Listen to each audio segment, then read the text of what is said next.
ใส่ก๊อกนึงพอได้ล่างมือนี่เข้ามาก็ได้ล่างแล้วก๊อกสองไปมองต้นกล้วยต้นบักพร้าวนี่ข้างละ2 อันต้นไปนี่ก็อันนึงพอได้หดต้นยานางเนี่ยตอนนี้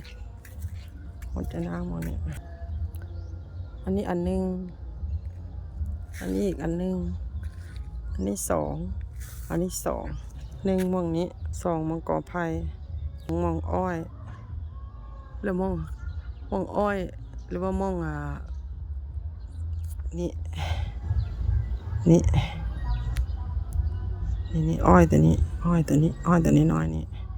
4ต้นหมกยมเนี่ย5แล้วมันมองนี้มองล่างมือทางเข้าเนี่ย